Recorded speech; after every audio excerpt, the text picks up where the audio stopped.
Manchester United's third draw in their last 5 Premier League games is another dent in our hopes for top 4. Let's see how the game panned out on the whiteboard. Southampton played with an aggressive high line in an attempt to play the game in United's half. This platform facilitated the two features of Hasenhüttl's approach. The first was the high press, which caused United problems early in the game. Going to screenshots of the game, this is 29 seconds in, and we can see how aggressive Southampton's press is, and this causes McTominay to kick the ball out. The second is to create the forward overloads, which Southampton did well, especially in the wide to half space areas. Going to screenshots of the game, we can see how advanced Southampton's fullbacks are to create the wide overloads, but we can also see how they have committed numbers to the box with 5 players in there. Knowing Southampton play with a high line, leaving acres of space in behind, and knowing they look to overload the wide areas with their fullbacks, Rangnick left Rashford and Sancho up the field in the space vacated by Southampton's fullbacks. If United could beat Southampton's press, Sancho and Rashford had the space on the outside of Southampton centre-backs on the transition. Going to screenshots of the game, this situation is the transition from this situation, and with Southampton's fullbacks pushed up the pitch, we can see the space Sancho and Rashford have on the outside of Southampton's centre-backs. But even if Southampton's fullbacks were in position, they didn't have the pace to cover this area against Rashford and Sancho in a foot race. But in the second half it all changed, and the reason was United were terrible without the ball. We didn't press Southampton anywhere on the field when they were in possession, but even worse, we weren't going with their runners, and they were playing through us with ease.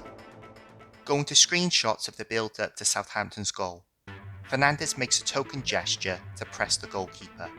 Sancho is just standing there with 2 players behind him. McTominay isn't looking to engage Stevens or Romeu. Ronaldo is pulling his socks up, and Rashford is just looking at Salisu going short for the ball. One pass from the goalkeeper out to Perro takes United's forward line out of the game, but this is what kills me with United. The gap between Perro and Rashford is 12 yards max, and he doesn't even try to chase Perro down. Perro eventually plays the ball to Romeu, who is confronted by Pogba. From here, McTominay has to step across to Elyounoussi. But because McTominay just ball watches, Varane has to step out of the defensive line to confront Elyounoussi, which opens up the space in behind for Adams to score. In recent videos, I have analysed how United's 2-8s play high to create the forward overload, and then look to filter the ball down the flanks to get the ball to the forward overload. Against Southampton, the positioning in Fernandes and Pogba really caused United problems. Fernandes was floating all over the pitch as he usually does, but with Pogba, whichever flank United filter the ball down, Pogba took up a position in the half space on that side to create these wide to half space overloads. Going to screenshots of the game, we can see Pogba taking up this half space position to create the wide to half space overload, which works well on this occasion as he plays Sancho in. And we can see how he popped up in a similar position on the other side as he plays Rashford in down the right.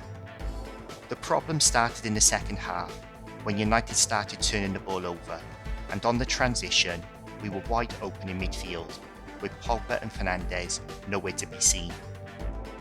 Going to Pogba's heat map of the game, we can see how often Pogba positioned himself in the half spaces on both sides, with little occupancy in the central areas.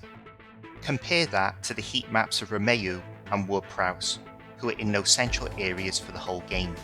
So despite Southampton having 1 man less in midfield, the positioning of Fernandes and Pogba often left McTominay on his own in midfield against Romeu and Ward-Prowse. The Devil's verdict is, Gary Lineker asked on Match of the Day, are United's problems down to a lack of coaching? Rangnick has had to abandon his football principles to try and find a way of winning with players that refuse to put the required work rate into matches. Southampton completely outworked us, and if the United players don't up the work rate tenfold, it's going to be a disaster of a season. But for me, Rangnick is doing all he can to make shit shine. Let me know in the comments your thoughts on the game. Thank you for watching, and please like, subscribe and share, and I'll see you in the next video.